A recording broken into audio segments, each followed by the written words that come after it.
Connaissez-vous le réfort, cette racine qui, une fois transformée en pâte condimentaire, accompagne à merveille la choucroute, le pot-au-feu, mais aussi le saumon fumé ou les sushis?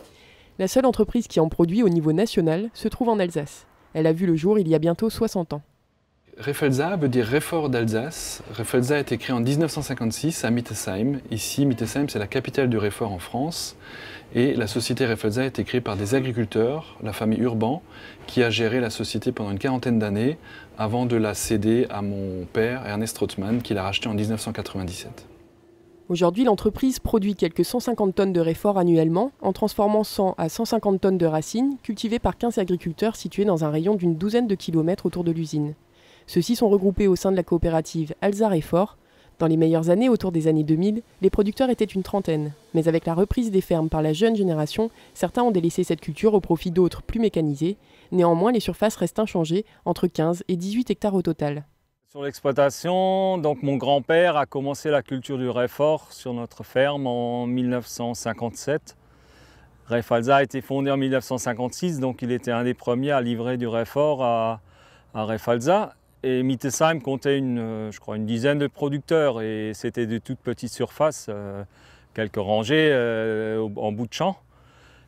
Et donc après on a développé, on a multiplié les plants et finalement dans les années 1990 on est passé à 3 hectares.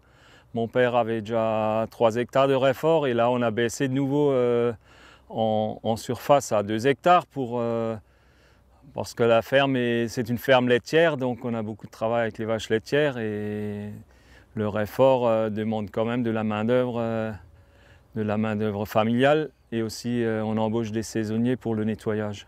Les bonnes années à maïs sont aussi des bonnes années à réfort. Si le réfort a de l'eau en été, ce qu'on a eu cette année en août, la récolte sera bonne. Cet agriculteur enregistre parmi les meilleurs résultats avec un rendement de 10 tonnes de racines récoltées à l'hectare. La majeure partie est livrée à Reifalsa, le reste, jugé non conforme, part en Allemagne pour l'industrie pharmaceutique notamment. Une fois livrées, les racines peuvent être conservées jusqu'à 1 an dans les chambres froides à une température de 0 degré, ce qui permet d'étaler la transformation sur toute l'année. Le cycle le plus important et qui est capital pour la bonne qualité du produit, c'est de couper les racines en petits morceaux, de les laver soigneusement dans une machine et de finir l'épluchage à la main, au couteau de cuisine, tel qu'on a pu le voir, pour rendre le produit propre, agréable et surtout que l'on n'utilise que le cœur du produit. Nous transformons ensuite ces racines à l'aide des ingrédients qui sont composés dans les recettes. Et aujourd'hui, donc, la transformation se fait en 2 étapes. Nous transformons d'abord au couteau les racines en petites particules pour avoir un mélange assez épais, assez fibreux, déjà très aromatique. Et ensuite, nous avons un deuxième passage sur une meule de pierre pour affiner le produit, le rendre homogène, lisse et propre à la consommation. Nous obtenons ainsi une pâte de réfort fine, lisse, avec des petites fibres dedans qui permettent de donner ce goût aromatique au réfort. Toutes nos recettes sont sans sucre et sans trop de conservateurs. Le réfort est commercialisé dans les rayons frais des grandes surfaces alsaciennes, mais aussi en Moselle et dans le territoire de Belfort. Le principal obstacle à sa distribution dans le reste de la France reste la méconnaissance du produit.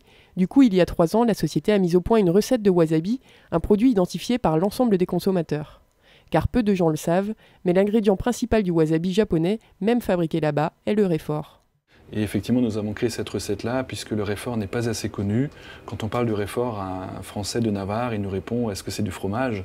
Non, le réfort est un condiment fort, aromatique, puissant, issu d'une racine de réfort transformée en France et issu de notre terroir alsacien.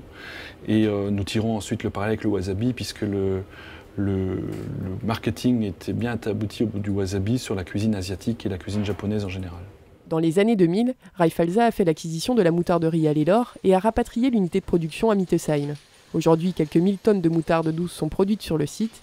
La moutarde et le réfort appartenant à la même famille des brassicacées, l'entreprise a eu l'idée de combiner ses savoir-faire dans une nouvelle recette originale qui sera lancée officiellement le 1er novembre prochain. Après la moutarde au curry, après la moutarde à la tomate, à l'ail au persil, la moutarde aux figues et au miel, nous sommes en train de sortir la moutarde au wasabi, qui est une moutarde en fait de couleur verdâtre, qui est très aromatique puisqu'on travaille de la moutarde douce, de la moutarde forte, du réfort nature, du wasabi pur et original, avec un petit peu un marquant, des graines à l'ancienne dedans. Donc nous avons un mélange de l'ensemble de nos produits que l'on s'est fabriqués sur le site de Mittesheim, qui est de couleur verdâtre, qui est très aromatique au goût, très fort et qui donne une consistance très très sympa aux produits de moutarde.